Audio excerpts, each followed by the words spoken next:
اعوذ باللہ من الشیطان الرجیم بسم اللہ الرحمن الرحیم۔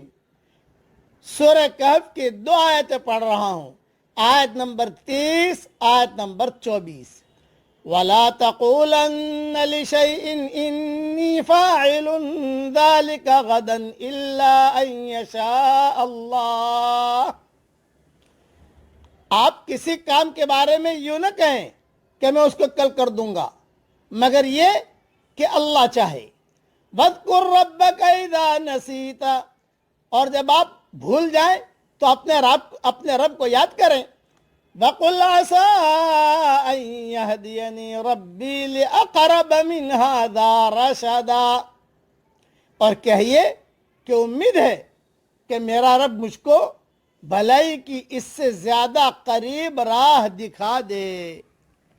اب تشریح سنیے۔ مفسرین کہتے ہیں کہ یہودیوں نے حضرت محمد صلی اللہ علیہ وسلم سے 3 باتیں پوچھی تھی۔ نمبر 1، روح کی حقیقت کیا ہے؟ نمبر 2، اصحاب کہف کا قصہ۔ نمبر 3، اور ذوالقرنین کون تھے؟ کہتے ہیں کہ یہی سوالات اس سورت کے نزول کا سبب بنے، سورہ کہف کے۔ حضور اکرم صلی اللہ علیہ وسلم نے جواب دیا، میں تمہیں کل جواب دوں گا۔ اس انتظار میں کہا کہ جبریل علیہ السلام روزانہ آتے رہتے ہیں، وہ آئیں گے تو ان کو پوچھوں گا یا کچھ بھی ہوگا، میں کل جواب دوں گا، اتنا جواب کہا۔ لیکن اس کے بعد 15 دن تک جبریل وحی لے کر نہیں آئے۔ پھر جب حضرت جبریل آئے تو اللہ تعالیٰ نے انشاءاللہ کہنے کا یہ حکم دیا کہ کوئی بھی کام کرو تو انشاءاللہ کہہ دیا کرو۔ کل کوئی کام کرنا ہے، کل ملاقات کے لیے آؤں گا انشاءاللہ، کل پیمنٹ کروں گا انشاءاللہ، کل جو ہے میں انشاءاللہ آپ کے گھر کھانے کے لیے آؤں گا انشاءاللہ۔ یہ حکم دیا کہ انشاءاللہ کہنے کا یہ حکم دیا۔ آیت میں کل غد سے متعلق جو ہے مستقبل ہے، یعنی جب بھی مستقبل قریب یا بعید میں کوئی کام کرنے کا عزم کرو تو انشاءاللہ ضرور کہا کرو۔ بھی 2 سال کے اندر انشاءاللہ پیمنٹ کر دوں گا آپ کا، انشاءاللہ پرسوں جو ہے فلاں جگہ ملاقات کریں گے انشاءاللہ۔ یہ اللہ تعالیٰ نے حکم دیا حضور صلی اللہ علیہ وسلم کو، کیونکہ انسان کو تو پتہ نہیں کہ وہ جس بات کا عزم ظاہر کر رہا ہے اس کی توفیق بھی اسے اللہ کی مشیت سے ملنی ہے یا نہیں ملنی، اس لیے معاملہ اللہ پر چھوڑے۔ اچھا، پھر کہا کہ اگر وعدہ کرتے وقت یا کلام کرتے وقت انشاءاللہ کہنا بھول جاؤ، کبھی کبھی میں بھی سبق میں کہتا ہوں کل بیان کروں گا انشاءاللہ کہنا بھول گیا، بے مجلس بنا کر پرسوں بھیجوں گا انشاءاللہ کہنا بھول گیا۔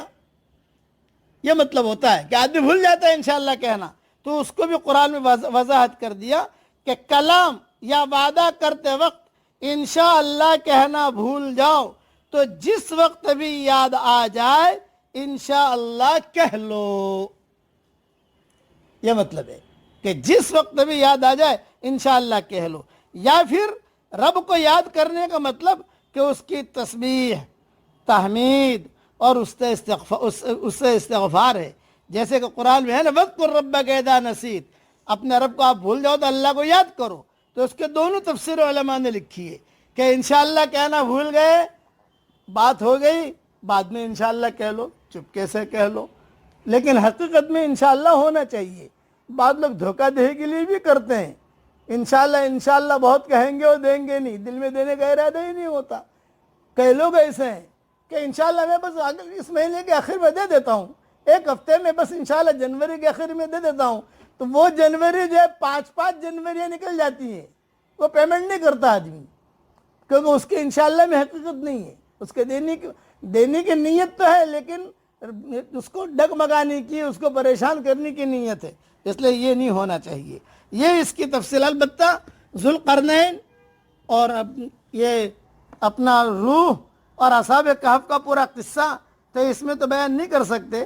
اچھا، دوسرا ہے کہ جب وہاں سے وحی آنے میں دیر لگی تو مکہ کے مخالفین کو موقع مل گیا انہوں نے اس کو بنیاد بنا کر لوگوں کو آپ سے بدن کرنا شروع کر دیا.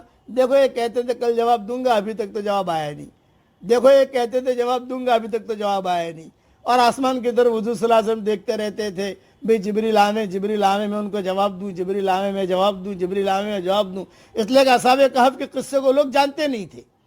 روح کی حقیقت کیا ہے وہ لوگ عام طور سے جانتے نہیں تھے، اور یہ ذوالقرنین کیا ہے لوگ جانتے نہیں تھے. جب وہ انشاءاللہ وقت آئے گا، انشاءاللہ میں کہہ رہا ہوں کہ انشاءاللہ جب وقت آئے گا تو اب روح کی حقیقت کیا ہے وہ بھی آپ کو سمجھا دیں گے انشاءاللہ، اور اصحاب کہف کا پورا قصہ بھی بتا دیں گے انشاءاللہ، اور اسی طریقے سے ذوالقرنین کا قصہ بھی انشاءاللہ آپ کو سمجھا دیں گے انشاءاللہ. اب پڑھ لیجئے میرے ساتھ، سبحان اللہ و بحمدہ سبحان اللہ العظیم عدد خلقہ ورضا نفسہ وزنت عرشہ ومداد کلماتہ عدد الشفع والوتر، عدد الشفع والوتر. اسے یاد کر لو اس جملے کو، عدد الشفع والوتر.